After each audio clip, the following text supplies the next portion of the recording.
makulimlim na umaga mga kapatid. Ayan, na naman tayo ng pagbati sa inyo mga kapatid ng umaga.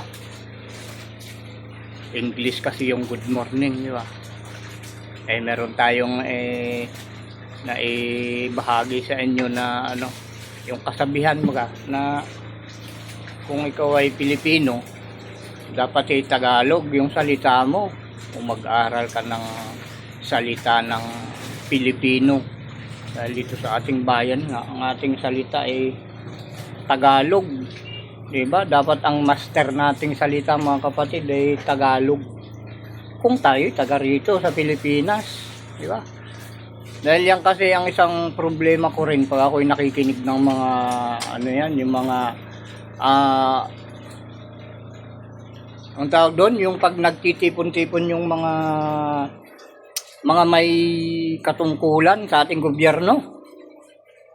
Conference ba yun? Press conference lang tawag doon. Parang meeting, mga kapatid. Mahilig ako makinig doon dahil ang target ko talaga, mga kapatid,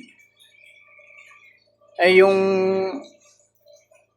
mag-obserba kung ano yung ginagawa. Lalo na nung ating mga may tungkulin sa ating bayan. At hindi lang sa ating bayan, sa buong mundo mga kapatid.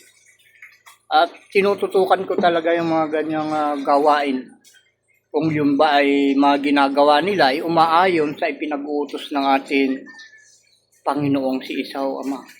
Dahil yun yung mitsa ng hindi pagkakaunawaan, yun yung mitsa ng kaguluhan, yung hindi natin pagsunod sa buong kautusan mga kapatid. Doon nagugulo Doon hindi pumapasok yung kapayapaan na binabanggit ng karamihan. Hindi makapasok dahil sa pagsuway sa buong kautusan mga kapatid. Kaya pinapansin ko yun pag ganun nga may meeting, kumbaga sa barangay meeting yun yung nag-uusap sila, binubuo yung isang batas. Ang karamihan naririnig ko doon mga kapatid, puro English. Samantalang andito sila sa Pilipinas at sila ay bahagi ng mga namumuno sa ating bansa mga kapatid. Suriin yung mabuti. Karapat-dapat ba na ang ating mga namumuno sa ating gobyerno ay puro English ang sinasabi o binabanggit?